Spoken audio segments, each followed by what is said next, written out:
Friends, हमने पिछले video में यूपी की प्रॉब्लम्स को जानने की कोशिश की थी। उन प्रॉब्लम्स के पीछे के रीजंस को जानने की कोशिश की थी। हमने ये जाना था कि इतनी रिच और डेवलप्ड हिस्ट्री होने के बावजूद यूपी पिछड़ गया। क्यों यहाँ mafia, caste based, religious based politics, violence का उदय हुआ? क्यों यहाँ एक के बाद एक 10 बार प्रेसिडेंट रूल लगे? कैसे यहाँ 2007 तक एक भी सीएम अपना 5 ईयर्स का टेन्योर पूरा नहीं कर पाया था? क्या था मंडलाइजेशन और कमंडलाइजेशन? तो अगर वो वीडियो आपने नहीं देखा है तो देख लीजिए, ऊपर आई बटन में उसका लिंक दिया हुआ है। दोस्तों, मेरा नाम सार्थक है और आज की पेशकश में मैं आपको बताऊंगा वो स्थितियां और परिस्थितियां जिनसे ये प्रदेश देश की सबसे विकसित प्रदेशों की सूची में अंकित हो सकता है। फ्रेंड्स, आपको पता ही होगा, ग्रीन रिवॉल्यूशन के चलते केवल 3 राज्यों को सबसे ज़्यादा फ़ायदा मिला था, जो थे पंजाब, हरियाणा और यूपी। और यूपी में भी सिर्फ वेस्ट यूपी को ही ज़्यादा फ़ायदा पहुंचा था, जिसकी वजह से यूपी के और हिस्सों के किसानों से वेस्ट यूपी के किसानों की आय ड्रास्टिकली बढ़ी थी, जिसकी वजह से पूरे यूपी में एक अनइवन डेवलपमेंट देखने को मिला, जिसमें वेस्ट यूपी और सेंट्रल यूपी को काफ़ी ज़्यादा डेवलपमेंट देखने को मिला, मगर वहीं बुंदेलखंड रीजन और ईस्ट यूपी ज़्यादा से ज़्यादा पिछड़ते चले गए। तो वहीं से यूपी के बाइफर्केशन की मांग उठने लगी। सन 2011 में बीएसपी लेड मायावती सरकार ने यूपी विधानसभा में एक रेजोल्यूशन पास किया, जिसमें यूपी के विभाजन की बात की गई थी, जिसमें वेस्ट यूपी को पश्चिमी उत्तर प्रदेश, सेंट्रल यूपी को अवध प्रदेश, ईस्ट यूपी को पूर्वांचल और बुंदेलखंड बनाने की बात की गई थी। अब आप सोच रहे होंगे, यूपी को 4 हिस्सों में बांटने से क्या ही फ़ायदा होगा? चलिए मैं आपको बताता हूँ। फ्रेंड्स, जैसा कि हमने पिछले वीडियो में देखा था, यूपी की आबादी लगभग ब्राज़ील जितनी है, पर ब्राज़ील के पास 26 स्टेट हैं। पर हमारे इतने बड़े राज्य को केवल एक ही सीएम गवर्न करता है। अगर सीएम बढ़ जाएंगे तो गवर्न करने के लिए एरिया कम हो जाएगा, स्टेट्स को मैनेज करना आसान हो जाएगा, लॉ एंड ऑर्डर को दुरुस्त करना और भी आसान हो जाएगा। हम कुछ स्टेट्स के ज़रिए ये जान पाएंगे कि पैसे की सबसे ज़्यादा ज़रूरत कहाँ है, और ये पहचान कर हम उस रीजन को डेवलप कर पाएंगे, जिसमें हमारे पास कुछ एग्जाम्पल्स भी हैं, जैसे उत्तराखंड, झारखंड और छत्तीसगढ़, जो आज बहुत अच्छा ग्रोथ दिखा रहे हैं। अब इन सब चीज़ों के बारे में कभी और बात करेंगे, किसी और वीडियो में बात करेंगे, मगर अभी हम अपने डिस्कशन पर वापस आते हैं। दोस्तों, क्योंकि यूपी के लोगों में विभाजन के लिए इतना पॉलिटिकल विल नहीं है, तो यूपी को बाइफर्केट करना मुश्किल है, मगर इससे भी अच्छा ज़रिया हो सकता है, और वो ज़्यादा से ज़्यादा डिस्ट्रिक्ट बनाने का है, ज़्यादा से ज़्यादा पावर को डिसेंट्रलाइज करने का है, क्योंकि सेंट्रलाइज्ड पावर कभी किसी भी फेडरल सिस्टम के लिए अच्छा नहीं होता। दूसरा रीजन जो ज़्यादा से ज़्यादा डिस्ट्रिक्ट या पंचायती राज सिस्टम को बढ़ाने के लिए प्रेरित करता है, जब डिस्ट्रिक्ट ज़्यादा से ज़्यादा होंगे तो ब्यूरोक्रेसी बढ़ेगी, प्रशासन अच्छा होगा, तो मैनेजमेंट अच्छा होगा। अब हम वो सेक्टर पर ध्यान देंगे जिन पर काम करना सबसे ज़्यादा ज़रूरी है। दोस्तों, फार्मिंग सेक्टर सबसे बड़ा एम्प्लॉयर है, लगभग 70% लोग इस सेक्टर में कार्यरत हैं। तो अगर हम इसमें सुधार करेंगे तो यूपी का 70% तबका प्रभावित होगा, और अगर आप इतनी बड़ी आबादी की आर्थिक हालत सुधार पाए तो सीधा सीधा उनके खरीदने की क्षमता को बढ़ा देंगे, जिससे मार्केट में करेंसी का रोटेशन बढ़ेगा, जिससे सीधे सीधे जीडीपी में फ़र्क पड़ेगा, और इसी के साथ साथ प्रोडक्शन बढ़ेगा। और ये करने के लिए हमें कुछ रिफॉर्म्स भी लाने होंगे, जैसे सबसे पहले हमें एपीएमसी की कार्यशैली को बढ़ाना होगा। एपीएमसी ये स्टेट गवर्नमेंट द्वारा इस्टेब्लिश मंडियाँ होती हैं, जो किसानों को बड़े बड़े रिटेलर्स से एक्सप्लॉइट होने से बचाती हैं। एपीएमसी के अकाउंट को बढ़ाने की ज़रूरत है, क्योंकि मंडी किसानों को एक रेगुलेटेड मार्केट के साथ साथ एक अच्छा इंफ्रास्ट्रक्चर भी देता है। टैक्सेस और फ़ी कलेक्शन को मिनिमल करना होगा। ट्रेडर्स की लाइसेंसिंग को भी आसान करना पड़ेगा, जिससे ज़्यादा से ज़्यादा इंडिविजुअल्स मार्केट में आएंगे, जिससे बार्गेनिंग की पावर फार्मर्स के हाथ में आएगी। एमएसपी को लीगली गारंटेड राइट में कन्वर्ट करना होगा, जिससे फार्मर्स के प्रॉफिट बढ़ जाएं और इसके ज़रिए वो एक प्रॉफिटेबल क्रॉपिंग पैटर्न देख पाएँ। सरकार को ज़रूरत है कि वे एग्रीकल्चर की R&D पर खास ध्यान दें। सरकार को कुछ इकोसिस्टम इस तरह से भी तैयार करना होगा जिससे फार्मर्स की हरेसमेंट को बचाया जा सके। जैसे 10 अक्टूबर 2021 में छपे प्रिंट की इस रिपोर्ट के अनुसार लखीमपुर खीरी में किसान अपनी फसल MSP पर नहीं बेच पा रहे हैं। यूपी में पैडी का MSP उस समय पर 1975 पर क्विंटल था, पर कमीशन एजेंट 1100 से 1200 के बीच ही पर क्विंटल किसानों को दे रहा था। इंद्रजीत, जो कि 62 वर्षीय किसान हैं, उन्होंने प्रिंट को बताया कि जब वो अपनी पैडी बेचने गए तब वहाँ सेंटर कोऑर्डिनेटर रोहित कुमार ने शुरुआत में तो ये कहकर मना कर दिया कि उनकी फसल में 70% से ज़्यादा मॉइस्चर है। फिर कुछ समय बाद जब इंद्रजीत जी दोबारा मॉइस्चर चेक करवा कर गए तो वह 16.6% निकला, ये सोचकर कि शायद उनको अब अच्छा प्राइस मिल जाएगा। फिर एक गवर्नमेंट वर्कर ने उनको बताया कि पैडी का मॉइस्चर सिर्फ 14% ही है। वर्कर ने कहा, आप पेपर वर्क ऑनलाइन कर लीजिए, मगर विडम्बना देखिए, वहाँ इंटरनेट कनेक्टिविटी भी नहीं थी। गुरमेल सिंह जो सिकंदराबाद में रहते हैं, उन्होंने प्रिंट को बताया कि ये लोग कभी पैडी में मॉइस्चर बताते हैं, कभी कनेक्टिविटी की प्रॉब्लम होती है, मगर जब आप इन्हें कट देने के लिए रेडी हो जाते हैं तो ये सारी प्रॉब्लम्स ठीक हो जाती हैं। मगर कुछ स्टेप्स जो गवर्नमेंट द्वारा अच्छे लिए गए हैं, जैसे FPO फार्मर पोर्टल ऑर्गेनाइजेशन, ये गोरखपुर से CM योगी आदित्यनाथ ने इनॉग्रेट किया था। इसका मोटिव फार्मर्स के लिए मार्केट एक्सपेंशन करना था, फार्मर्स की डिपेंडेंसी रिड्यूस करना था, ट्रांस बाउंड्री ट्रेड बढ़ाना था, और होप करते हैं इससे फार्मर्स को ज़्यादा फ़ायदा होगा। इसके बाद हमें इस पर ध्यान देना होगा कि फार्म्स पर एक्सेसिव वर्कफोर्स रिलाई करती है, जिसको बहुत सारे ग्रोथ सेगमेंट्स में यूज़ किया जा सकता है।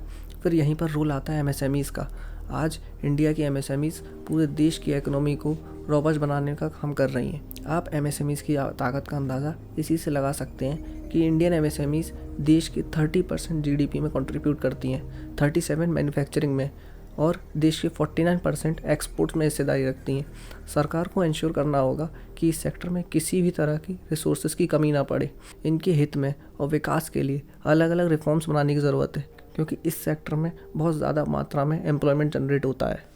यूपी का सर्विस सेक्टर काफ़ी ऊंचे पायदान पर है, पर हमें प्रोडक्शन सेक्टर पर भी ध्यान देना होगा, क्योंकि प्रोडक्शन सबसे हैवी एम्प्लॉयमेंट जनरेट करता है। सरकार को ऐसे समीकरण बिठाने होंगे यूपी पूरी दुनिया की लाइमलाइट में आ जाए, जिससे यहाँ पर दुनिया की कंपनियों का दिलचस्पी बढ़े और वो यहाँ प्रोडक्शन यूनिट खोलना चाहें। और इसके लिए हमें स्किल्ड लेबर इंटेलेक्चुअल्स को जनरेट करना होगा और इंफ्रास्ट्रक्चर बिल्ड करना होगा, और इसी में हमारा अगला सेक्टर एजुकेशन आता है।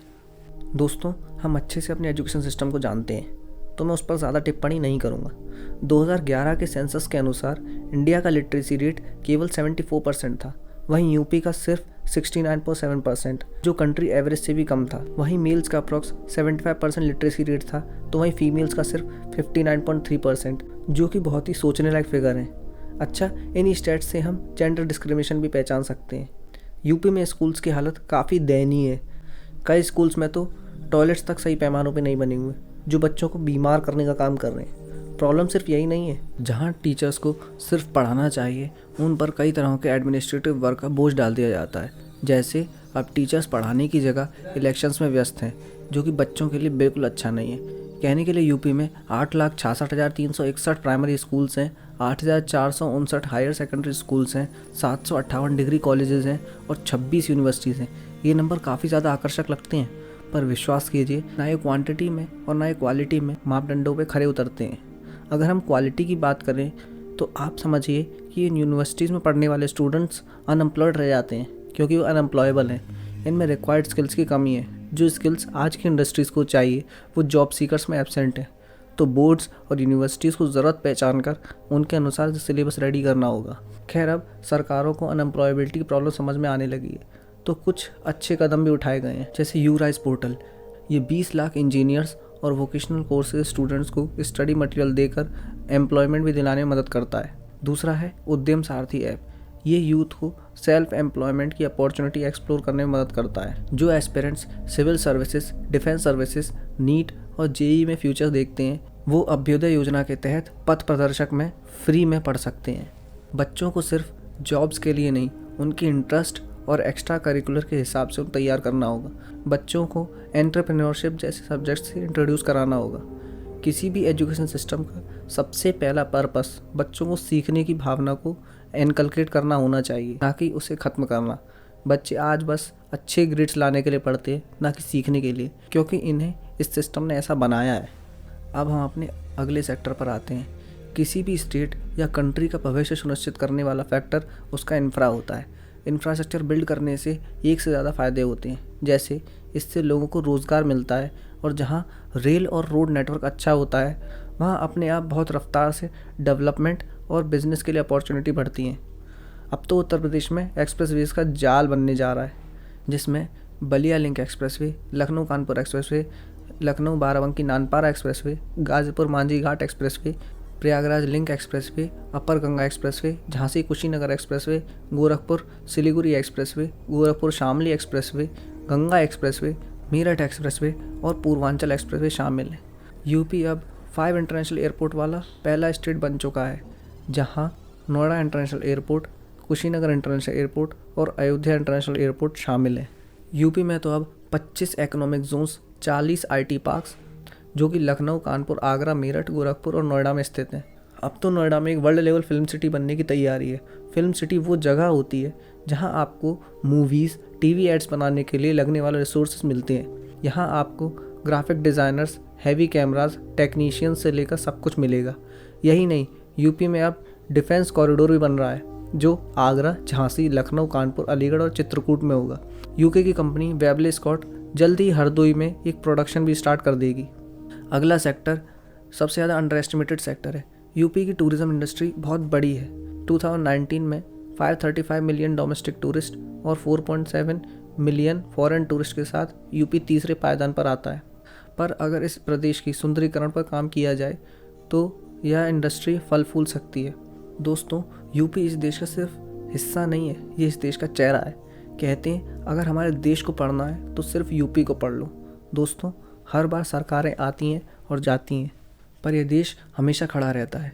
हर बार वादे किए जाते हैं, पोलराइजेशन किया जाता है, हम लोगों को लगातार जाति और धर्म का एहसास कराकर हमारे वोट की ताकत को एक्सप्लॉइट किया जाता है। ये प्रदेश क्या, ये देश भी बदल सकता है अगर हम चाहें तो। बस बदलाव की शुरुआत हमें सोचने और समझने की क्षमता से करनी होगी। जब हम एक साथ आएंगे तो हमें विकसित सभ्यता बनने से कोई नहीं रोक सकता, और वो बदलाव हमें लाना होगा, क्योंकि बदलाव ज़रूरी है।